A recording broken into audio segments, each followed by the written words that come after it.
And here we go again.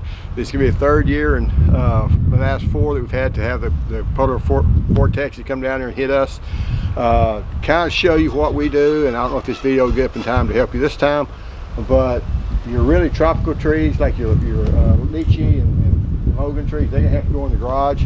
It's an unheated garage. We won't put any heaters in there because it won't get that cold. Put them back toward the back part of the garage. And any of the potted stuff that I've got up, I'm going to try to throw in here. Now this is a south facing wall, so I'll also come in and put like my figs and things. They will be lined up against this wall. I'm going to take the figs, the citrus I just planted, and put them in the house probably. If I got room, I'll fit it. I'd rather put them in the garage because that way it won't encourage them to start growing again. But we'll have to see what it is. But the stuff that's in ground, let me go show you what we started doing on those. The good thing about living out in the country, you don't have to mow your lawn just whenever, you know. I've not mowed the lawn any as far as for leaves and stuff. So what I've been doing, that's the way the yard looks. And what I'm doing now is I'm mowing it, catching the leaves and stuff. Pieces all this stuff, all these leaves, leaf mulch or whatever. That works really well. What I'm going to do is we're going to go into the garden and I'll put that and I'll completely cover those plants. And it's worked the last 2 times. Everything that gets covered will survive the freeze. It won't even lose their leaves. But anything that's exposed, usually the branches die back. But I'll show you this here, and well, it'll be for y'all just a few minutes. It'll probably be tomorrow for us. Okay, here we are out in the orchard.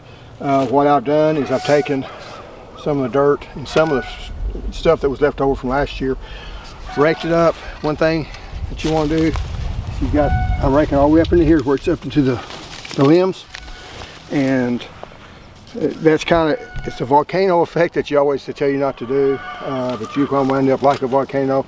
And then I'll probably put some of the leaf matter. I may go ahead and put some of the pine shavings also on top of this. I'm going to cover this completely.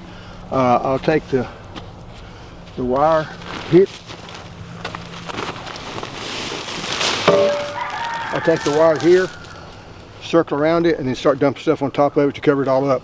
If I can get it underneath that mulch, I can save the leaves and maybe some more stuff. I have noticed if you can get it covered up, a lot of times you can save, you know, some of the foliage on it also. To kind of show you what I'm trying to protect up over here, I haven't done this one yet. I'll pull up some of the things around it. But if you'll notice, right here is the graft. It's real low to the ground. You don't want to cover it up by dirt. But I want to make sure all this up here survives. If this survives, it will go ahead and produce, you know, more of the true fruit. If it's something comes from below here, below that graft, it's going to be the root stock. So I'll do the same thing here. I'm going to bound up the dirt around it. I'll take this around it and cover it up with those shredded leaves. Anyway, that one's going to be harder, but I'll do this kind of same thing on it. And I've got 2 other trees. I'll show you what I'm going to do on it just a bit. Okay, now we've put the wire around it, and we've got the landscape fabric. We went around it twice. It does have some holes in it. And what we're going to do next is take all these leaves and we're going to throw them over the top of them. They filter down toward the top. So we've got the bottom, you know, with the dirt on it piled up to protect the graft. Now we're going to try to protect the rest of the tree the best we can. These top leaves are sticking out. We'll probably lose those. They'll die back. I may try to throw something over it, blanket or something, if we can find an extra blanket to throw over it and see how it goes. But when it gets through, I'll show you, the final product. Okay, this is what they look like after it's through. I may cut the top. I don't know. We see what we do with that one. Probably ought to cover the top with that one. I don't know if I have time to do that. And there's the other one that's coming up. Now this one here, I haven't covered around it. We're probably not going to get a chance to.